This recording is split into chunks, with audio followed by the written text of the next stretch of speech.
Malam itu pintu rumah kayu tua di pinggiran Bogor dibanting keras di depan wajah Andi hingga getarannya masih terasa di dada. "Pergi kau dari sini. Aku tidak punya anak yang suka pria," teriak Bapak dengan suara menggelegar penuh amarah setelah menemukan chat mesra Andi dengan Rian di ponsel yang tertinggal di meja makan. Hujan deras langsung menyambut Andi saat dia berjalan keluar dengan tas ransel usang di punggung dan hanya beberapa lembar uang di dompet. Dunia rasanya runtuh dalam sekejap. Andi, anak sulung dari keluarga sederhana yang taat, selalu berusaha menjadi teladan.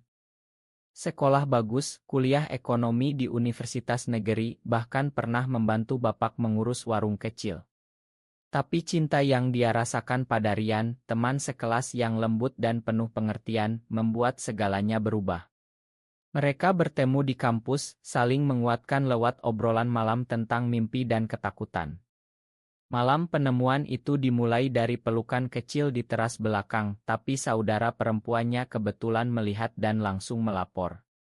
Kini Andi berdiri sendirian di bawah guyuran hujan, air mata bercampur dengan air langit. Dia menelepon Rian dengan tangan gemetar. "Aku diusir, Rian. Bapak tahu semuanya." Rian langsung datang dengan motor bututnya, membawa Andi ke kos kecil di pinggir kota. Malam itu mereka tidur berpelukan erat, bukan karena nafsu tapi karena takut kehilangan satu-satunya tempat berlindung. Pagi harinya Andi memutuskan meninggalkan Bogor. "Kita ke Jakarta saja, di sana lebih besar kesempatannya," kata Rian sambil memegang tangannya. Perjalanan kereta ekonomi penuh sesak terasa seperti awal petualangan yang menakutkan. Andi terus mempertanyakan dalam hati, apakah aku memang salah? Apakah Tuhan membenciku? Di Jakarta mereka menyewa kamar sempit di kampung Melayu, hanya cukup untuk kasur tipis dan meja kecil. Andi mencari kerja sebagai pelayan di sebuah KAI kecil dekat stasiun Senen. Gaji kecil, tapi cukup untuk makan sehari-hari. Rian bekerja sebagai kurir ojek online. Hari-hari mereka penuh perjuangan tapi juga kehangatan. Suatu sore di KAI, seorang pelanggan melihat Andi dan Rian berpegangan tangan sebentar di belakang counter, lalu berbisik keras, "Dosa besar." Andi merasa dadanya sesak. Malam itu dia menangis di pelukan Rian. "Kenapa dunia begitu kejam? Aku cuma ingin dicintai." Rian mengusap punggungnya pelan. "Kita buktikan mereka salah, Andi. Kita bangun hidup kita sendiri." Andi mulai belajar desain grafis dari tutorial gratis di ponsel. Dia membuat logo sederhana untuk teman Rian yang buka usaha kecil. Proyek pertama itu membawa uang 500.000, cukup untuk beli laptop bekas. Perlahan Andi merasa ada harapan. Tapi tekanan dari dalam diri tetap ada. Setiap kali pulang kampung untuk ambil barang, dia hanya bisa melihat rumah dari jauh, tak berani mendekat. Ibu pernah menelepon diam-diam, suaranya bergetar. "Bapak masih marah, Nak. Tapi ibu kangen." Andi menjawab dengan suara parau, "Aku baik-baik saja, Bu." Di dalam hati dia tahu perjalanan ini baru saja dimulai dan luka itu akan menemani lama. Suatu hari di KAI, Andi bertemu dengan seorang pria bernama Dimas, seorang desainer relance yang datang sering. Dimas melihat bakat Andi dan menawarkan bantuan belajar lebih dalam. "Kamu punya mata yang tajam untuk warna dan cerita," kata Dimas sambil tersenyum ramah. Andi ragu, tapi Rian mendukung. "Ambil kesempatan itu." Perlahan Andi mulai mengerjakan proyek kecil untuk klien Dimas. Kehidupan mulai terasa lebih ringan, meski setiap malam dia masih memimpikan wajah kecewa bapak dan tangis ibu. Pekerjaan di KAI semakin sibuk, tapi Andi tetap menyempatkan waktu belajar desain setiap malam. Dimas menjadi mentor yang sabar, mengajarinya software profesional dan cara membangun portofolio. "Jangan takut tunjukkan siapa kamu sebenarnya lewat karya," kata Dimas suatu malam di warung kopi pinggir jalan. Andi tersenyum tipis, tapi dalam hati masih ada ketakutan. Rian mulai merasa cemburu halus. Kamu semakin dekat dengan Dimas, katanya suatu malam saat mereka duduk di atap kos. Andi memeluknya erat. Kamu tetap nomor satu, Rian. Ini hanya untuk masa depan kita. Tapi hubungan mereka mulai retak pelan. Suatu hari Rian ditipu penumpang ojek dan kehilangan motor. Mereka bertengkar hebat. Kamu terlalu fokus kerja, aku merasa sendirian, teriak Rian. Andi diam, menahan air mata. Malam itu Rian pergi menginap di tempat teman. Andi duduk sendirian, memikirkan segala pilihan yang dia ambil. Apakah mencintai pria memang harus dibayar mahal begini? Pagi harinya Dimas datang ke kos membawa kopi dan laptop. Aku punya proyek besar, Andi. Sebuah brand kopi lokal ingin kampanye digital. Kamu bisa handle. Andi mengangguk meski hatinya masih sakit. Proyek itu berhasil luar biasa. Klien puas, bayaran cukup untuk sewa kamar lebih baik di Tebet. Andi pindah bersama Rian lagi mencoba memperbaiki hubungan. Mereka jalan-jalan ke Monas akhir pekan, saling bercerita mimpi. Tapi tekanan sosial tak pernah hilang. Di lingkungan baru, tetangga mulai curiga melihat dua pria dewasa tinggal bersama. Apa mereka saudara? Tanya ibu-ibu kos. Andi hanya tersenyum, tapi dalam hati dia lelah berpura-pura. Suatu malam di acara komunitas kecil yang Dimas ajak, Andi bertemu banyak orang seperti dirinya. Ada yang dokter, guru, bahkan pengusaha. Mereka berbagi cerita pengusiran, penolakan, tapi juga kemenangan kecil. Andi merasa tidak sendirian lagi. Kita bukan penyakit, kata seorang kakak senior. Kita hanya manusia yang mencintai. Kata-kata itu melekat di hati Andi. Dia mulai lebih berani posting karya desain di media sosial dengan nama samaran. Respon positif datang deras. Klien baru berdatangan. Rian bangga tapi juga khawatir. Jangan terlalu terbuka, Andi. Ingat Bapak. Andi mengangguk, tapi dalam diam dia tahu dia harus memilih jalan sendiri. Suatu hari ibu menelepon lagi. Kakakmu mau menikah, nak. Bapak ingin kamu datang, tapi jangan bawa temanmu. Andi menolak pelan. Ma, Bu. Aku tidak bisa pura-pura lagi. Tangis ibu di ujung sana membuat hatinya hancur. Malam itu dia menangis di pelukan Dimas yang kebetulan datang. Dimas tidak bilang apa-apa, hanya mengusap punggungnya.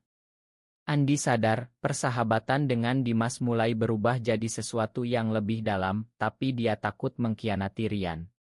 Kehidupan di Jakarta mengajarinya bahwa setiap pilihan punya harga, dan dia harus siap bayar. Proyek demi proyek berhasil, tabungan mulai bertambah. Andi membeli motor pertama untuk mereka berdua. Rian senang, tapi ada jarak yang tak terucap. Tahun pertama di Jakarta berlalu dengan cepat. Andi resmi resign dari Kai dan Okus Ultimate Design. Dimas memperkenalkannya ke sebuah agensi kecil di Sudirman. Kamu punya talenta, Andi. Ayo kita bangun tim. Andi ragu, tapi Rian mendukung meski hubungan mereka semakin renggang. Di agensi, Andi belajar negosiasi dengan klien besar, cara membaca tren pasar. Dia menangani kampanye untuk brand Asian lokal yang ingin tampil inklusi. Karyanya dipuji karena cerita emosional yang dia sisipkan lewat visual. Kamu mengerti orang yang tersembunyi, kata bosnya. Andi tersenyum dalam hati. Suatu hari Rian bilang ingin pulang ke Surabaya sebentar. Keluargaku kangen, Andi. Kamu baik-baik di sini ya? Andi tahu itu alasan. Malam sebelum keberangkatan mereka bertengkar lagi. Kamu berubah, Andi. Lebih ambisius, kurang peduli aku. Andi diam, lalu memeluknya. Ma, aku cuma ingin kita punya masa depan lebih baik. Rian pergi dan Andi merasa kosong. Dimas ada di sampingnya, membantu proyek malam-malam. Kamu kuat, Andi. Jangan biarkan masa lalu menghalangi. Perlahan Andi menyadari perasaannya pada Dimas tumbuh. Tapi dia menahan karena masih sayang Rian. Suatu malam Dimas mengajak nonton film di bioskop. Di gelap ruangan, tangan mereka bersentuhan. Andi tidak menarik. Setelah itu mereka jalan kaki di bundaran bicara tentang mimpi. Dimas cerita pernah diusir juga oleh keluarganya di Bandung, tapi sekarang sudah damai. Waktu menyembuhkan, tapi kita yang harus memakan diri sendiri dulu. Kata itu mengena. Andi mulai terbuka tentang luka keluarganya. Hubungan dengan Rian semakin dingin lewat chat. Akhirnya Rian bilang putus lewat telepon. Kita beda jalan sekarang, Andi. Aku bahagia untukmu. Andi menangis semalaman. Dimas datang memeluknya tanpa kata. Itu awal dari cinta baru yang lebih dewasa. Bersama Dimas, Andi merasa diterima sepenuhnya. Mereka pindah ke apartemen kecil di Kemang. Andi naik jabatan di agensi, gaji naik 2 kali lipat. Dia mulai punya klien sendiri. Suatu proyek besar untuk perusahaan teknologi membuat namanya dikenal di kalangan kreatif Jakarta. Teman-teman baru datang, komunitas semakin luas. Tapi di tengah kesuksesan kecil, Andi masih sering mimpi buruk tentang bapak. Ibu kadang kirim foto keluarga diam-diam, kakaknya menikah tanpa dia. Andi merasa bersalah tapi juga marah.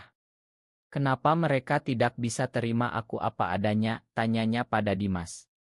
Dimas jawab pelan, mungkin suatu hari mereka akan mengerti.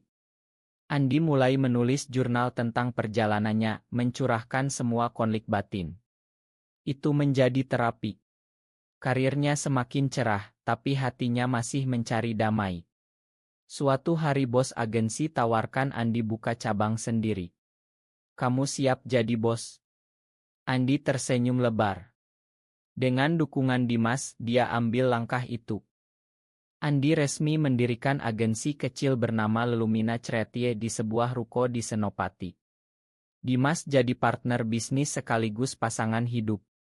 Mereka bekerja keras siang malam, rekrut tim kecil yang beragam. Andi fokus pada kampanye yang menyisipkan pesan penerimaan tanpa langsung bilang. Klien suka karena res dan menyentuh hati. Dalam 2 tahun, agensi tumbuh pesat. Mereka dapat kontrak dari brand nasional untuk kampanye Ramadan yang inklusi, cerita keluarga yang menerima perbedaan. Karya Andi viral di media sosial. Ini cerita aku, bisiknya pada Dimas saat melihat komentar positif. Tapi kesuksesan datang dengan harga. Seorang rekan bisnis lama mengkhianati, ambil klien besar dengan janji palsu. Andi marah besar, hampir menyerah. Dimas memeluknya. Ini ujian, kita bangkit lagi. Mereka kerja lebih keras, dapat klien baru yang lebih besar. Andi mulai berani tampil di seminar industri sebagai pembicara muda. Dia cerita tentang perjuangan tanpa sebut orientasi secara langsung, tapi orang paham. Dukungan mengalir. Suatu hari ibu menelepon. Bapak sakit, nak. Diabetesnya kambuh. Andi diam lama. Aku kirim uang, Bu. Tapi tidak datang. Dimas dorong, mungkin saatnya bicara. Andi tolak. Mereka yang usir aku dulu. Hubungan dengan Dimas semakin dalam. Mereka liburan ke Bali pertama kali, jalan di pantai sambil pegangan tangan. Andi merasa bebas. Kamu rumahku sekarang, katanya pada Dimas. Kembali ke Jakarta, agensi dapat penghargaan kecil untuk kampanye terbaik. Andi diwawancara majalah bisnis. Oto dia dan tim muncul di Coer. Keluarga pasti lihat. Benar saja, kakak perempuan cat diam-diam, kamu hebat, dek bapak bangga diam-diam. Andi jawab dingin. Bangga tapi tidak terima aku. Tekanan batin masih ada, tapi Andi semakin kuat. Dia mulai mentoring anak muda yang baru sadar orientasi, bantu mereka hadapi keluarga. Pengalaman sendiri jadi kekuatan. Suatu malam Dimas ajak bicara serius. Aku ingin kita tinggal bersama selamanya, Andi. Tidak perlu pesta besar, cukup kita berdua. Andi menangis bahagia, mengangguk. Mereka beli apartemen kecil di Kemang bersama. Hidup semakin stabil. Agensi buka cabang di Surabaya. Andi sering ke sana, tapi hindari Bogor. Suatu hari di Surabaya, dia bertemu Rian secara tak sengaja. Di mal Rian sudah menikah dengan perempuan, punya anak. Mereka ngobrol singkat, saling "Kamu bahagia sekarang?" tanya Rian. Andi tersenyum. Ya, akhirnya. Itu penutupan bab lama. Andi pulang ke Jakarta dengan hati lebih ringan. Kesuksesan bukan hanya uang, tapi kedamaian dalam diri.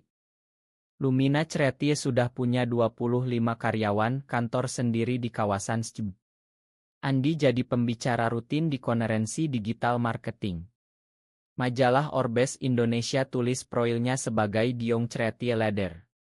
Dimas tetap di belakang mengurus operasional dengan tenang. Mereka bahagia, tapi Andi masih sering memikirkan keluarga. Ibu kirim foto bapak di rumah sakit. Dia tanya tentang kamu terus, nak. Andi kirim uang lebih banyak, tapi tidak datang. Dimas bilang suatu hari kamu harus hadapi. Andi menggeleng. Aku sudah move on. Tapi malam-malam dia masih gelisah. Suatu proyek besar untuk pemerintah daerah tentang kampanye anti-bullying di sekolah membuatnya harus ke Bogor untuk presentasi. Andi gugup sepanjang jalan. Di hotel, dia cerita pada Dimas lewat video call. Aku takut ketemu mereka. Dimas dukung. Presentasi berhasil, tapi di lobi hotel, kakaknya tiba-tiba muncul. Dek, bapak ingin ketemu. Andi mundur. Tidak sekarang. Malam itu dia menangis di kamar hotel. Keesokan harinya dia pulang ke Jakarta dengan hati berat. Agensi terus tumbuh, dapat investor. Andi beli rumah kecil untuk ibu diam-diam lewat kakak. Jangan bilang dari siapa. Kesuksesan material datang, tapi damai batin masih dicari. Dimas ajak Andi ke acara komunitas besar di Jakarta, bertemu ratusan orang dengan cerita mirip. Andi bicara di panggung untuk pertama kali terbuka. Saya pernah diusir karena mencintai pria. Tapi hari ini saya berdiri di sini karena saya memilih mencintai diri sendiri dulu. Tepuk tangan meriah. Video itu viral. Keluarga pasti lihat. Benar, 2 hari kemudian ibu chat. Bapak bangga tapi malu bilang. Andi tidak jawab. Dia fokus kerja, tapi hati gelisah. Suatu malam Dimas peluk dia dari belakang. Kamu sudah cukup kuat sekarang. Makan mereka untuk dirimu sendiri. Andi akhirnya mengangguk pelan. Hubungan mereka semakin solid, seperti dua pohon yang saling menopang di tengah badai. Andi mulai tulis buku digital tentang perjalanan kreatif dan penerimaan diri. Buku itu laris. Dia diundang talkshow televisi nasional. Wajahnya muncul di layar rumah-rumah Indonesia. Kakaknya menelepon. Bapak sakit parah, dek tolong datang. Kali ini Andi tidak bisa tolak. Andi dan Dimas naik kereta ke Bogor bersama. Tangan mereka saling genggam sepanjang jalan. Di rumah sakit, bapak terbaring lemah. Ibu menangis saat melihat Andi. Makan kami, nak. Bapak buka mata pelan, suaranya serak. Kamu sukses sekarang. Ma, bapak dulu keras. Andi duduk di samping, air mata jatuh. Aku tidak minta ma untuk siapa aku, Pak. Tapi aku makan kalian. Kakak dan adiknya berdiri di belakang, menangis. Mereka cerita bapak sering lihat berita Andi diam-diam, bangga tapi takut mengakui. Andi bantu biaya pengobatan, bahkan tawarkan bapak rawat di Jakarta. Tapi dia tetap tegas. Aku akan bantu, tapi aku hidup dengan Dimas sekarang. Kalian harus terima itu. Bapak mengangguk pelan. Iya, nak. Bapak sudah tua. Pulang ke Jakarta, Andi dan Dimas duduk di balkon apartemen, memandang kota yang dulu menyambut mereka sebagai pengungsi. Kita selamat, kata Dimas sambil memeluknya dari belakang. Andi tersenyum. Lebih dari selamat. Kita bahagia. Bulan berikutnya Bapak pulih, bahkan datang ke Jakarta kunjungi kantor Andi. Melihat Otto, Andi dan Dimas di dinding, Bapak diam lama lalu bilang, anak Bapak hebat. Itu cukup bagi Andi. Hidup berlanjut dengan damai yang baru. Agensi semakin besar, Andi tetap rendah hati, membantu banyak anak muda seperti dirinya dulu. Setiap malam dia berterima kasih pada perjalanan yang berat itu. Karena tanpa pengusiran, dia tidak akan jadi Andi yang sekarang. Dimas selalu di sisinya, cinta yang tenang dan kuat. Keluarga mulai datang berkunjung sesekali, belajar menerima pelan-pelan. Andi tahu luka tidak hilang total, tapi bisa dijadikan kekuatan. Di balkon yang sama, saat bulan purnama, Andi peluk Dimas erat. Terima kasih sudah menemani perjalanan ini. Kota Jakarta bersinar di bawah mereka, saksi bisu dari seorang pria yang diusir karena mencintai pria, tapi bangkit karena cinta itu sendiri. Apakah kesuksesan dapat menghapus segala luka penolakan dari keluarga sendiri selamanya? Benar atau salah?